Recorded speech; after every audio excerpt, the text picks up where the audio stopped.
আপনাদের সবাইকে স্বাগত জানাই আমি আমার আলোচনা শুনবার জন্য। আজকের এই আলোচনায় আমি বাংলাদেশের আগামী দিনের জন্য কিছু সতর্ক বার্তা উচ্চারণ করতে চাই। আমি জানি না সরকার, রাজনৈতিক দলগুলো বা সংশ্লিষ্টরা এটা কতটা শুনবেন, কিন্তু একজন নাগরিক হিসেবে আমি মনে করি এই বিষয়ে আমাদের জানা থাকা ভালো, সতর্ক থাকা ভালো, সজাগ থাকা ভালো এবং যে যার অবস্থান থেকে প্রয়োজনীয় কর্তব্যটুকু করা ভালো। শুরুতেই আমি সরকারকে একটা ধন্যবাদ জানাতে চাই। অনেকেরই ধারণা যে আমি কেবলমাত্র নেতিবাচক কথাবার্তা বলি, ভালো কিছু দেখি না। তবে পরে যে কথাগুলো বলবো সেটা অত্যন্ত গুরুত্বপূর্ণ এবং সেটার সঙ্গে এই যে ধন্যবাদ জানাচ্ছি তারও একটা পরোক্ষ সম্পর্ক থাকতে পারে, যদিও সব কিছুকে নেগেটিভলি দেখবার কোনো প্রয়োজনীয়তা নেই বা দরকারও নেই। ধন্যবাদটা এই কারণে যে এবার রমজানের দ্রব্যমূল্যের যে ঊর্ধ্বগতি সেটা সরকার রোধ করতে দিতে পেরেছে এবং সম্ভবত গত কয়েক বছরের মধ্যে এবার রমজান মাসে নিত্য প্রয়োজনীয় দ্রব্যমূল্য সবচেয়ে কম।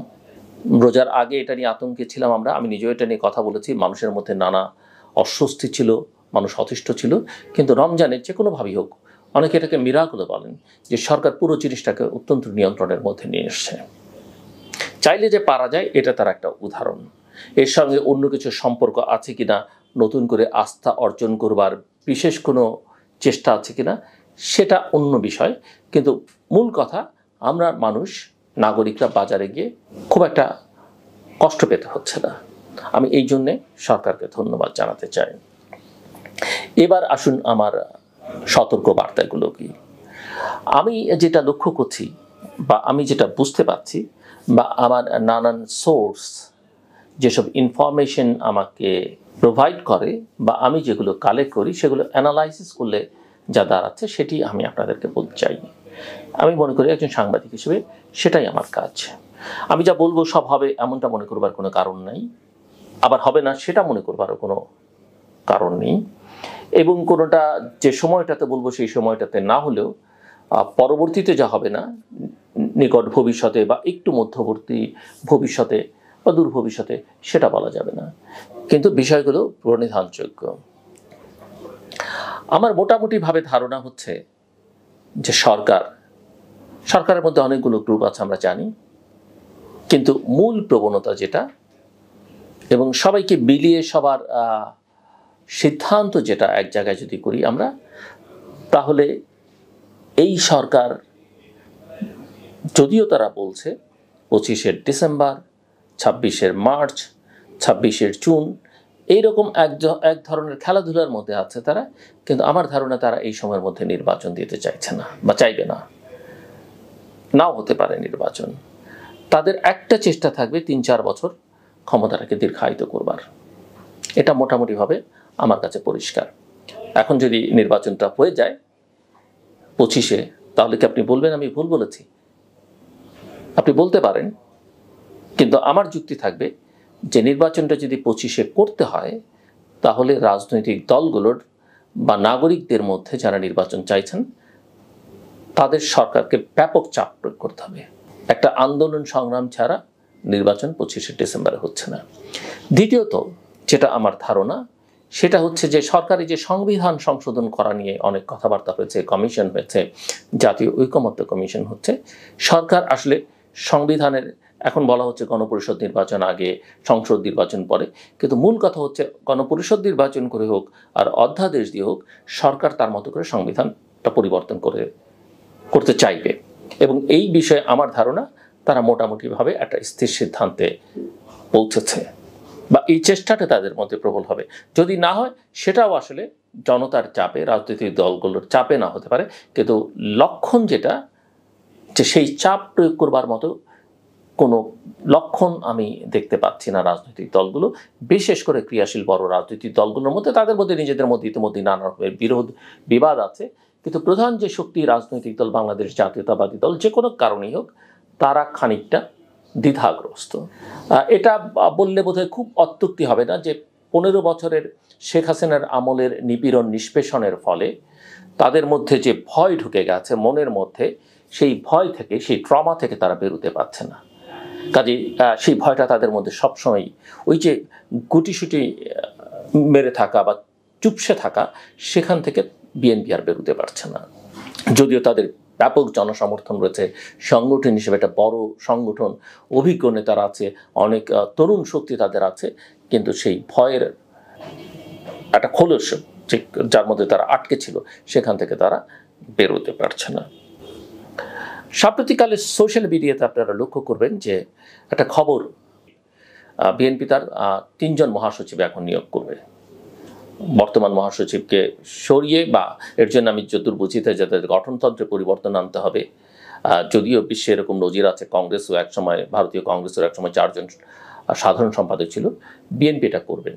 কিন্তু আমি আমি আমি মনে করি যে বিএনপির এই সিদ্ধান্তটি, বা বিএনপির কেন্দ্রীয় নেতৃত্বের বা একদম টপ নেতৃত্বের, ইভেন আমরা অ্যাক্টিং চেয়ারপারসন মিস্টার তারেক রহমানের কথা বলি, বা চেয়ারপারসন বেগম খালেদা জিয়ার কথা বলি, তাদের এই সিদ্ধান্তটা এই মুহূর্তে ঠিক হবে না আমি মনে করি।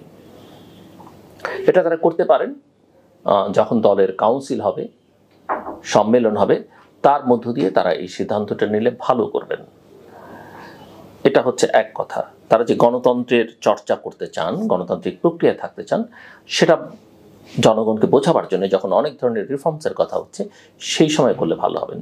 এখন তাদের দলের মধ্যে নানা রকমের প্রয়োজনীয়তা থাকতে পারে। মহাসচিবের শরীর ভালো নেই, তিনি খানিকটা অসুস্থ, সে কারণে তাকে পরিবর্তন করবার চিন্তা থাকতে পারে, বা তাকে রেখে হয়তো অন্যদের যুক্ত করবার কথা থাকতে পারে। কিন্তু আমি মনে করি বেগম খালেদা জিয়াও কিন্তু দীর্ঘদিন কারাগারে, দীর্ঘদিন অসুস্থ, কিন্তু বিএনপি কিন্তু চেয়ারম্যান তারেক রহমান অনেকদিন ধরেই ভারপ্রাপ্ত চেয়ারম্যান, কিন্তু চেয়ারম্যানে কিন্তু পরিবর্তন হয়নি, করা যাচ্ছে না, আমি মনে করি করা উচিত না।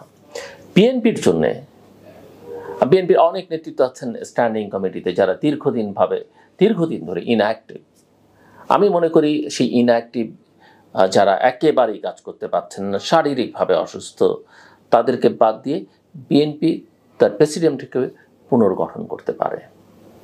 কিন্তু মহাসচিব হিসেবে যতদিন মির্জা ফখরুল ইসলাম আলমগীর আছেন এবং বেগম খালেদা জিয়া যতদিন জীবিত আছেন, কিছুটা কথা বলতে পারেন, কিছুটা মুভ করতে পারেন, ততদিন পর্যন্ত এই দুজনকে, এই দুটো পদে রাখা আমি মনে করি বিএনপির জন্য ভালো। এই কারণে যে এই দুজনের দেশব্যাপী এবং দেশের সীমানা ছাড়িয়ে একটা ইমেজ আছে, ইতিবাচক ভাবমূর্তি আছে। তাদেরও সীমাবদ্ধতা থাকতে পারে, দুর্বলতা থাকতে পারে, কিন্তু এর চাইতে বেটার অপশন বিএনপির নেই, এবং এটা করা বিএনপির জন্য উচিত হবে না। নির্বাচনটা একটা ভাবমূর্তির প্রশ্ন, অনেক কিছু নিয়ে জনগণের কাছে যেতে হবে। তার মধ্যে সেই জিয়ার ভূমিকা, প্রেসিডেন্ট জিয়াউর রহমানের ভূমিকা, বেগম খালেদা জিয়ার ইমেজ এবং মির্জা ফখরুল ইসলামের আলমগীরের ইমেজ নিতে হবে, এবং সেই সঙ্গে মিস্টার তারেক রহমানের দক্ষ এবং সাংগঠনিক নেতৃত্ব, রাজনৈতিক নেতৃত্ব, সেটা অত্যন্ত গুরুত্বপূর্ণ। এক ধরনের তরুণ এবং প্রবীণদের সঙ্গে তিনি যে যোগসূত্র তৈরি করতে পারবেন এবং তার যে সাংগঠনিক সক্ষমতা, সেটা অন্য কারণেই। তবে মিস্টার তারেক রহমানের জন্য আমার একটা পরামর্শ, অনেকে হয়তো বলতে পারেন আমি বিএনপিকে এত পরামর্শ দিচ্ছি কেন, অন্যদের নিয়ে আমি কিছুটা কথা বলবো, কিন্তু একজন অ্যানালিস্ট হিসেবে, একজন রাজনৈতিক পর্যবেক্ষক হিসেবে আমি দেখি আগামী দিনের রাষ্ট্র ক্ষমতায় বিএনপি। আমি চাই কিংবা না চাই, আর বিএনপির সঙ্গে আমার কোনো রাজনৈতিক সম্পর্ক নেই। যে সম্পর্ক বিএনপির সঙ্গে অন্যান্য রাজনৈতিক দলের সঙ্গেও আমার একই রকমের সম্পর্ক, পেশাগত সম্পর্ক। আমি কোনোদিন রাজনীতি করবো না, আমি বহুবার বলেছি, কোনো সরকারি পদে যাব না, আমি মন্ত্রী এমপি হওয়ার কোনো ইচ্ছা আমার নেই এবং আমি হবও না। কাজেই আমি মনে করি একজন রাজনৈতিক বিশ্লেষক হিসেবে এটা আমার পরামর্শ। মিস্টার তারেক রহমানের যেটা, তিনি নিঃসন্দেহে এখন বিএনপির কার্যত প্র্যাকটিক্যাল দিক থেকে বিবেচনা করলে 1 নম্বর নেতা। আমি তাকে নিয়ে এর আগেও একাধিক ভিডিও করেছি এবং কথা বলেছি। আমি মনে করি যে তার সামনে ভবিষ্যৎ আমি দুটো দেখি। একটা ভবিষ্যৎ হচ্ছে তিনি বাংলাদেশকে এমন একটা জায়গায় নিয়ে যেতে পারেন যেখান থেকে বাংলাদেশের পিছু হটবার সম্ভাবনা কম থাকবে। তিনি ইতিহাসে নাম লেখাবার মতো একটা রাজনৈতিক নেতৃত্বে পরিণত হতে পারেন, যদিও তাকে নিয়ে নানা রকমের প্রশ্ন, সংশয় এখন অনেকের মধ্যে আছে, দেশি বিদেশি অনেকের মধ্যে আছে। আরেকটা হচ্ছে তার নেতৃত্বে বাংলাদেশ আরও ডিজাস্টারাস সিচুয়েশনের মধ্যে পড়ে যেতে পারে, কারণ বাংলাদেশ এমন একটা অভঙ্গুর অবস্থায় আছে, সেখানে রাজনৈতিক নেতৃত্ব দেয়া, একটা দলকে নেতৃত্ব দেয়া, একটা দেশকে নেতৃত্ব দেওয়া, সরকারের থেকে নেতৃত্ব দেওয়া অনেক কঠিন কাজ হবে, অনেক চ্যালেঞ্জিং। বাট আমি মনে করি সেই চ্যালেঞ্জ মোকাবেলা করবার শারীরিক মানসিক সক্ষমতা, দক্ষতা, যোগ্যতা, সাংগঠনিক, সেটা মিস্টার তারেক রহমানের আছে। তবে তাকে যেটা করতে হবে, আমরা জানি যে তিনি দল হিসেবে বিএনপিকে একেবারে তৃণমূল পর্যায়েও যোগাযোগ করছেন, যেমনটা শেখ হাসিনা একেবারে প্রশাসনিক ওসি লেভেল পর্যন্ত থানার যোগাযোগ রাখতেন, একেবারে দরকার মনে করলে সিনিয়র অ্যাসিস্ট্যান্ট সেক্রেটারি লেভেলে যোগাযোগ রাখতেন, দরকার পড়লে তিনি কর্নেল মেজর লেভেলে যোগাযোগ রাখতেন। এটা আসলে ভালো নেতৃত্বের লক্ষণ নয়। তিনি থাকবেন সবার উপরে, সব বিতর্কের ঊর্ধ্বে।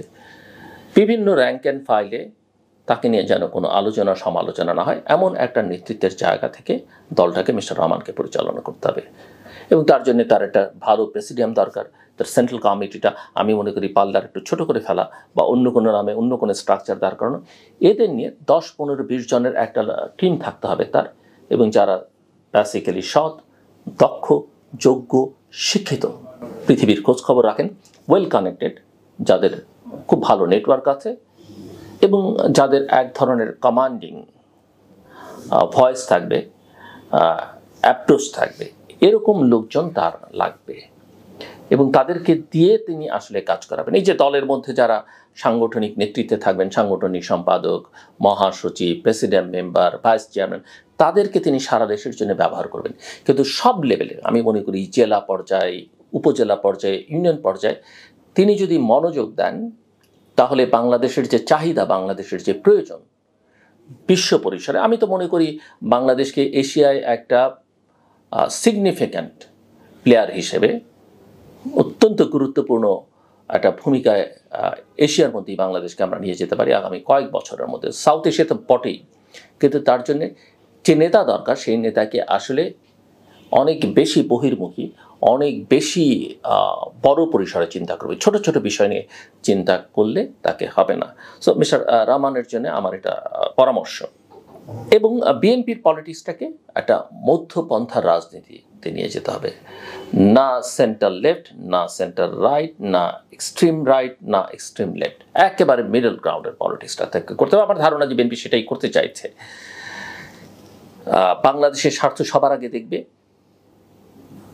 এবং democratic values, human rights, rule of law, এই জায়গাগুলোতে জোর দেবে, এমন একটা পলিটিক্স বিএনপিকে আসলে করতে হবে এবং বিএনপির রাজনীতিটা আসলে ঠিক করতে হবে, পরিষ্কার করতে হবে এবং সবার সঙ্গে বন্ধুত্ব, কারোর সঙ্গে বৈরিতা নেই, সেই জায়গায় বিএনপির থাকলে চলবে না। বাংলাদেশের স্বার্থ যেখানে, সেখানে তার সম্পর্কটা বাড়াতে হবে। বৈদেশিক সম্পর্কের ক্ষেত্রে যেখানে স্বার্থ নেই, মিনিমাম সম্পর্ক রেখে তারা চলবেন। এবং বিএনপিকে আমি মনে করি এই ঈদের পরে নির্বাচনের জন্য চাপ প্রয়োগ করতে হবে সরকারকে। কারণ 25শে ডিসেম্বরের মধ্যে যদি নির্বাচন না হয়, বাংলাদেশের কপালে কি আছে সেটা বলা খুব কঠিন। অন্তত যে যত স্বপ্ন দেখি 3, 4 বছর, 5 বছর রাখতে চান না কেন, আমি মনে করি বাংলাদেশের ভবিষ্যৎ অত্যন্ত বিপজ্জনক যদি আমরা 25-এর মধ্যে নির্বাচন না করতে পারি। কাজে আমি মনে করি বিএনপি সহ তার মিত্ররা, নাগরিক সমাজ, যারাই নির্বাচন চান এবং মনে করেন যে নির্বাচনটা দরকার, তাদের নির্বাচনের জন্য এই সরকারকে চাপ দিতে হবে। সরকার নির্বাচন দিতে চাইবে না, এর লক্ষণ আমরা দেখতে পাই অনেকভাবে। আমি এর আগেও বলেছি, একটা নতুন রাজনৈতিক দল হয়েছে, তার সঙ্গে সরকারের সম্পর্ক, সরকারের ভেতরে অন্তত 4 জন উপদেষ্টা আছেন যারা ওই সংগঠনটির সঙ্গে নানাভাবে যুক্ত। সেই অর্থে 4 জন না, 5-6 জন হবে, 6 জন হবেন বা 7 জন হতে পারেন। এবং তাদের পেছন থেকে তাদের প্যাট্রন, মেন্টর, গুরু বলি সেরকম অন্তত 3 জন ক্রিয়াশীল ব্যক্তি হচ্ছে। আমি কারো আছেন যাদের আমি নাম বলতে চাই না, তারা খুবই ক্রিয়াশীল। একজন খুব একটা সামনে আসেন না, বাকি 2 জন প্রচুর কথাবার্তা বলেন বিভিন্ন জায়গায়। এবং দেশের বাইরেও কিছু ব্যক্তিবর্গ আছেন যারা নানা মাধ্যমে তাদেরই বক্তব্য প্রচার করেন এবং তারা যথেষ্ট ইনফ্লুয়েন্সিয়ালও। এবং তারা এক ধরনের নতুন রাজনৈতিক ন্যারেটিভ বয়ান সমাজে তৈরি করছেন, যেটা আমি মনে করি সমাজের জন্য, রাষ্ট্রের জন্য বিপজ্জনক। এবং আরও একজন উপদেষ্টা এই 7 জনের বাইরে আছেন, তিনি ইদানিংকালে একটু নরম সুরে কথাবার্তা বলছেন, রাজনৈতিক দলগুলোর সঙ্গে তার যে পুরনো সম্পর্ক ছিল সেগুলোকে ঝালাই করবার চেষ্টা করছেন। কিন্তু এই উপদেশটা একেবারে শুরুর দিকে ক্ষতি যা করবার করে ফেলেছেন। তিনি এই তরুণদের বিভ্রান্ত করেছেন, তিনি প্রফেসর মোহাম্মদ ইউনূসকে বিভ্রান্ত করেছেন এবং পরিস্থিতিটাকে অনেক জটিল করে তুলবার ক্ষেত্রে তার একটা ভূমিকা ছিল। কাজে এরা সবাই ক্রিয়াশীল এবং যতদূর আমার ইন্টেল যা বলে সেটা হচ্ছে এদের পেছনে অন্তত তিনটে বিদেশি শক্তি আছে, তিনটে দেশ আছে যারা এদেরকে পেছন থেকে নানাভাবে সহায়তা করছে, তাদের নানাবিধ স্বার্থ আছে। এবং এখানে আরও বলে রাখা ভালো যে আমরা দেখছি যে আমাদের দুর্নীতি দমন কমিশন, আমাদের জাতীয় রাজস্ব বোর্ড, বাংলাদেশ ব্যাংক, সবাই, হোম মিনিস্ট্রি, কিছু কিছু ব্যবসায়ী এবং ব্যবসায়ীদের পেছনে তারা লেগে আছেন। কিন্তু লক্ষ্য করলে দেখবেন কিছু কিছু ব্যবসায়ী যারা বিগত আমলে সরকারের সঙ্গে ব্যবসা করেছে, দোসর ছিল, এমনকি যে কোনো এক্সটেন্টে শেখ হাসিনার সঙ্গে যেতে প্রস্তুত ছিল, তাদের কিন্তু কেউ কিছু বলছে না, বলছে টুকটাক ছোটোখাটো, তাদের যে ভলিউম সেই হিসেবে কিছু বলছে না। এবং আমরা যতটুকু শুনি তারা নতুন রাজনৈতিক শক্তিকে অর্থায়ন করছে এবং নানাভাবে এই প্রক্রিয়াকে দীর্ঘায়িত করবার জন্যে তারা এর সঙ্গে আছে। সো এদের সকলের সম্পর্কে বাংলাদেশের জনগণের সতর্ক থাকা দরকার, আমি সেটা মনে করি। আন্তর্জাতিকভাবে আমি যেটা বুঝতে পারি যে পশ্চিমা দেশগুলো, মার্কিন যুক্তরাষ্ট্র, তাদের 5 তারিখ পর্যন্ত যেটা চাওয়া অগাস্টের 24-এর, সেটা তাদের পূরণ হয়েছে, দু একটি ছোটোখাটো ব্যতিক্রম বাদ দিয়ে। কিন্তু তারাও অনেকখানি বিভ্রান্ত। যুক্তরাষ্ট্র নিজেই টালমাটাল একটা অবস্থার মধ্যে আছে, প্রেসিডেন্ট ট্রাম্পের নানান সিদ্ধান্ত এবং তার যে অপরাপর দেশ সম্পর্কে যে দৃষ্টিভঙ্গি, তাতে করে আমরা এখানেও দেখতে পারি যুক্তরাষ্ট্রের দূতাবাসের কর্মকর্তাদের বা ইউএসএআইডির তারা খুব একটা সামাজিক বিভিন্ন কার্যক্রমের মধ্যে এখন যান না, তারা নিজেরাই জানেন না যে তাদের নিজেদের ভবিষ্যৎ কী। তবে একথা বলে রাখা ভালো, যুক্তরাষ্ট্রকে ছোট করে দেখবার কোনো সুযোগ নেই। আমি মনে করি যুক্তরাষ্ট্র এবং ইউরোপিয়ানরা বাংলাদেশের পরিস্থিতি পর্যবেক্ষণ করছেন। এই দেশগুলোর অনেক দেশই বর্তমান পরিস্থিতিতে হ্যাপি নন, যদিও তাদের বিশেষ এক ধরনের ভালোবাসা প্রফেসর মোহাম্মদ ইউনূসের প্রতি ছিল, হয়তো অনেকের এখনও পর্যন্ত আছে। তবে তারা নিশ্চয়ই ইতিমধ্যেই অনেকেই উপলব্ধি করতে পারছেন যে তাদের সেই এক্সপেকটেশন পূরণ হওয়া থেকে প্রফেসর মোহাম্মদ ইউনূস অনেকখানি দূরে সরে গেছেন। তাদের এক্সপেকটেশন বলতে বাংলাদেশের গণতান্ত্রিক প্রক্রিয়া উত্তরণের জায়গা থেকে এবং বাংলাদেশকে একটা ভিন্ন ডিরেকশনে নিয়ে যাবার জন্য যে টিম, সেই টিমের তিনি এখন নেতৃত্বে, সেটা তিনি জেনে করুন কিংবা না জেনে করুন। সো আমি যেটা মনে করি যে এরাও সবসময় যেটা করে সব কিছু যে বুঝে শুনে করে তা নয়। তবে এই শক্তিগুলো নির্বাচন চায় এবং নির্বাচনের জন্যে চাপ হয়তো ধীরে ধীরে প্রয়োগ করতে থাকবে। তবে একথা মানতেই হবে যে প্রেসিডেন্ট ডোনাল্ড ট্রাম্পের, মার্কিন যুক্তরাষ্ট্রের প্রেসিডেন্টের আসলে বাংলাদেশ নিয়ে চিন্তা করা বা বাংলাদেশ বিষয়ে আগ্রহ তার অ্যাডমিনিস্ট্রেশনের খুব বেশি থাকবে বলে আমার কাছে মনে হয় না। ইভেন যিনি স্টেট ডিপার্টমেন্টের সাউথ এশিয়ান ডেস্ক বা সাউথ এশিয়ার যিনি দায়িত্ব পাচ্ছেন মন্ত্রী হিসেবে বা সেক্রেটারি হিসেবে, ডোনাল্ড লুর যিনি রিপ্লেসমেন্ট হচ্ছেন, তিনি ব্যক্তিগতভাবে আমার বন্ধু।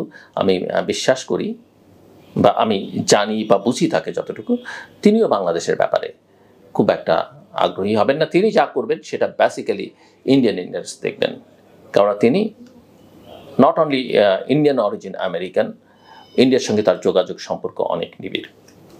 সো এই জায়গাটাতে আমার মনে হয় বাংলাদেশের জনগণ যেটা চাইবে, এই পশ্চিমা শক্তিগুলো সেখানে জনগণের পক্ষে থাকবে। কাজেই জনগণকে সেটা প্রমাণ করতে হবে যে তারা আসলে কি চাইছেন। এরপরের আরেকটা ইন্ডিয়ার সঙ্গে টেনশন বাংলাদেশের এবং যুক্তরাষ্ট্রের সঙ্গে টেনশনের জায়গাটাও একটা মাথায় রাখবার দরকার। আমাদের পররাষ্ট্র উপদেষ্টা হয়ে চীনে গেছেন, খুব স্বল্প সময়ের মধ্যেই চীনে গেছেন তিনি। আমরা দেখছি বা আগামী 26 তারিখে আমাদের প্রধান উপদেষ্টা চীনে যাচ্ছেন। কি হবে সেখানে সেটা পরের আলোচনা, কিন্তু অনেকগুলো ইস্যুজ আছে যেগুলো চীন তার পক্ষে চাইবে বাংলাদেশকে।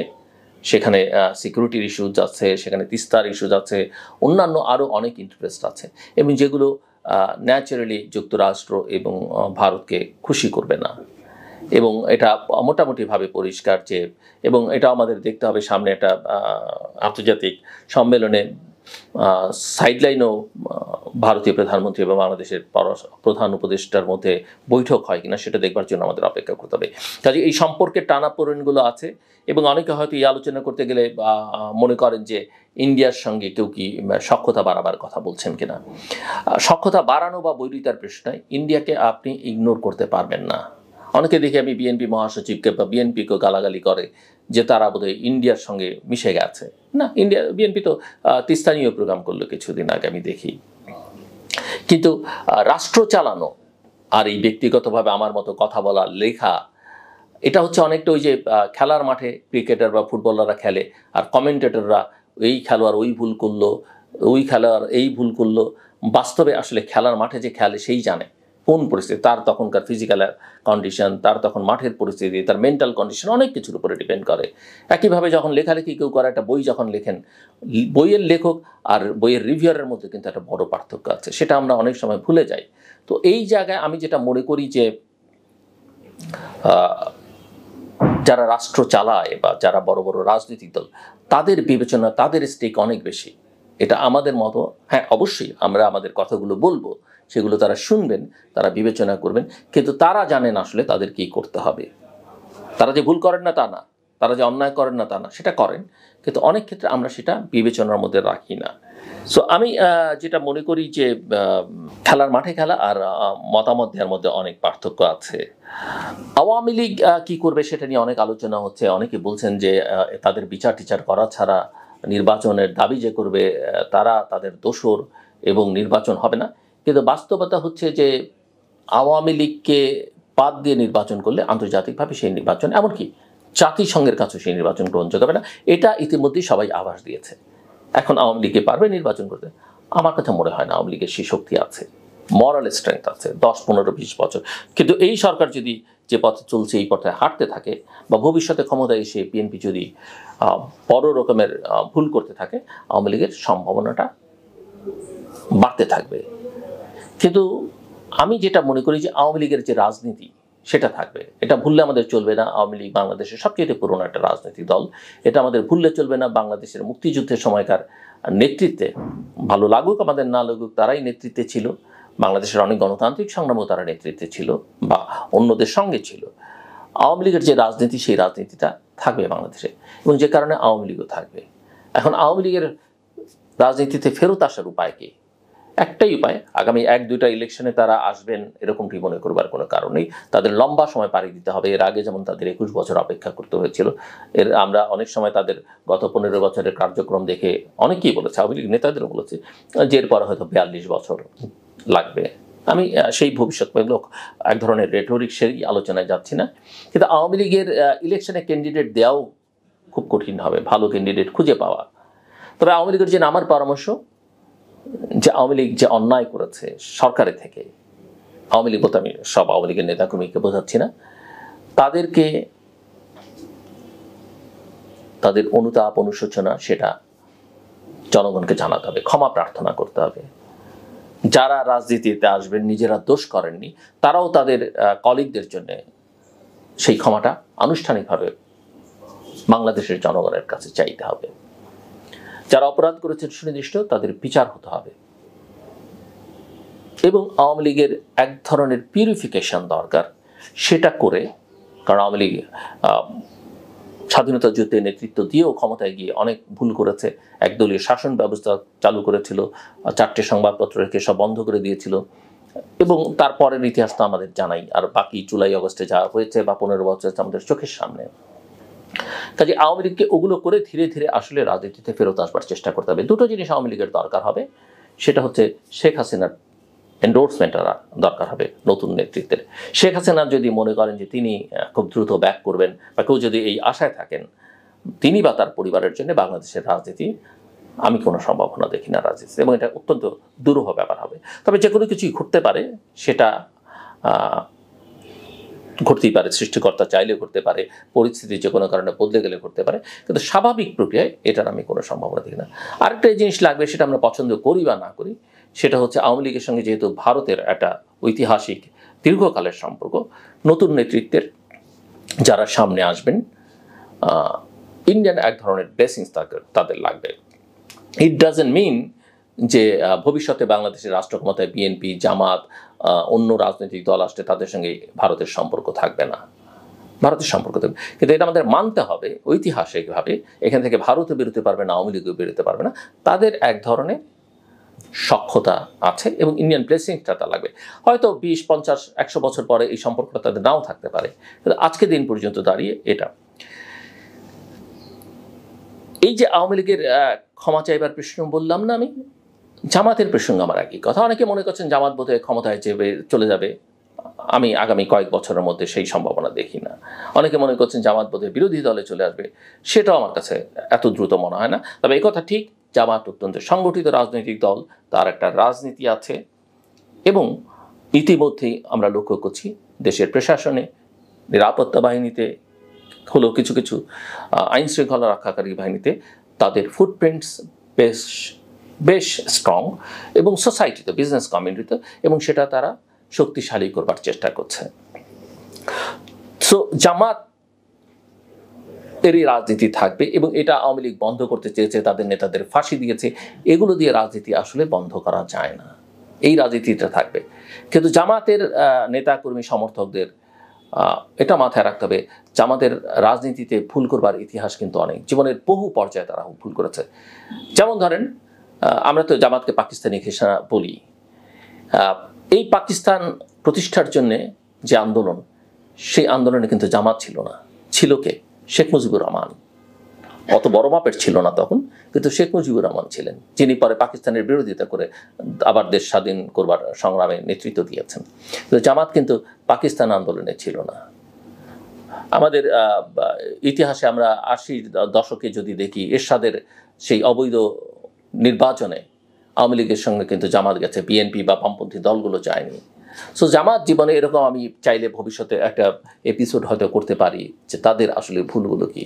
সো আমি মনে করি যে জামাতের এরকম বহু ভুল আছে এবং তারা ধর্মের কথা, ইসলামের কথা যতই বলুক না কেন, এমন কিছু কার্যক্রম তাদের আছে যেগুলো আসলে ধর্মের সঙ্গে যায় না বা মানুষ পছন্দ করে না, মানুষকে আহত করে, কষ্ট দেয়।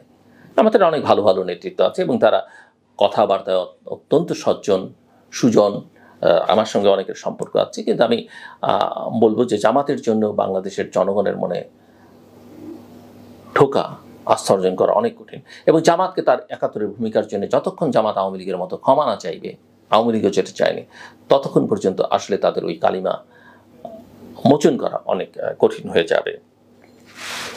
সো তাদের একটা দীর্ঘমেয়াদী প্ল্যান করতে হবে।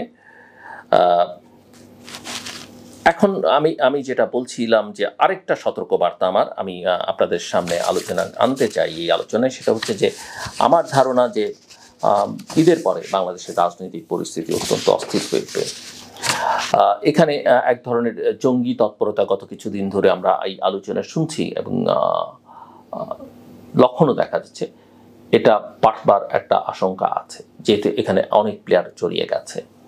এবং সেই সব বিবেচনা থেকে আমার হাতে একটা রিপোর্টও আছে, সিক্রেট রিপোর্ট, যেখানে দেখা যাচ্ছে যে সাম্প্রতিককালে এই যে নিষিদ্ধ ঘোষিত কিছু সংগঠন, এই যে জঙ্গি সংগঠনগুলো বা নিষিদ্ধ ঘোষিত সংগঠনগুলো, তাদের অন্তত 3 জনকে ক্লিয়ারলি আইডেন্টিফাই করেছে একটি রিপোর্ট, এবং এদের সঙ্গে একজন সাংবাদিকও আইডেন্টিফাই করা গেছে, যিনি এইসব তৎপরতার সঙ্গে যুক্ত। এবং তিনি, এই যে আমি বলছিলাম যে পেছন থেকে কিছু মানুষ এই ছাত্রদের সরকারকে তা দিচ্ছে, তাদের মধ্যেও একজনের সঙ্গে বা দুজনের সঙ্গে তাদের ভালো সম্পর্ক, দেশের বাইরে আছেন এমন কারোর সঙ্গে তাদের ভালো সম্পর্ক, ওই 3 জনের এবং এই সাংবাদিকের। এবং এদের